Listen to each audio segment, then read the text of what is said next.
नमस्कार मित्रों, मैं हूं डॉक्टर गणेश पांडे। आज एक ऐसे त्याग की कहानी मैं सुनाऊंगा आप लोगों को, जिस राजा ने अपनी प्रजा के लिए अपना जीवन त्याग दिया, अपना जीवन का बलिदान कर दिया। बात उस समय की है, वैशाली महानगर के बारे में तो सभी जानते हैं। वैशाली महानगर खुशियों में अपनी खुशियों को मना रहा था।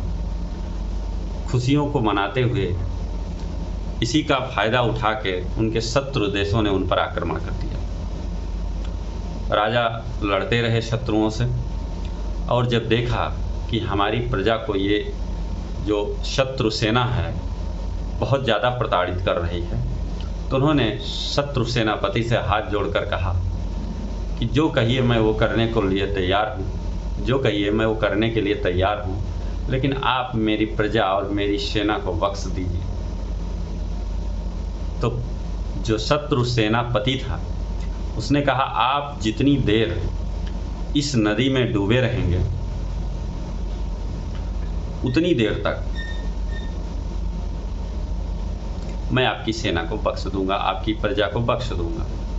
उन्होंने कहा ठीक है। राजा गए, उस नदी में डूब गए, डुबकी लगाई, और जब बहुत देर तक उन्होंने अपने आप को ऊपर ना लाया या वे ऊपर नहीं आए, तो शत्रु सेनापति ने मछुआरों को बुलवाया, गोताखोरों को बुलवाया और कहा कि छानिए, देखिए कहाँ पे है। तो पता चला कि राजा ने अपने शरीर को जो है पत्थर से दबा दिया था और मर करके उनका शरीर उसी पत्थर में लिपटा पड़ा हुआ था। उन्होंने इसलिए ऐसा किया था कि अगर हमारा शरीर कहीं ऊपर उठा तो फिर हमारी सेना और हमारी प्रजा पर के जीवन पर खतरा आ जाएगा, जैसा कि वो नहीं चाहते थे। इसीलिए उन्होंने अपने प्राण त्याग दिए। इस त्याग को देखकर शत्रु सेना का सेनापति इतना प्रभावित हुआ कि वो जो है उसका हृदय जो है द्रवित हो उठा, और उसने जो है पूरी प्रजा और सेना को छोड़कर वापस लौट गया। तो आज भी हम भारतीयों में त्याग की अद्भुत मिसाल है।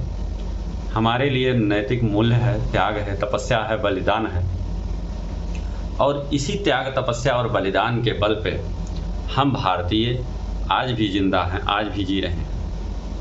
तो मित्रों, ये त्याग की कहानी, बलिदान की कहानी आप लोगों को कैसी लगी, कृपया कमेंट करके ज़रूर बताइएगा।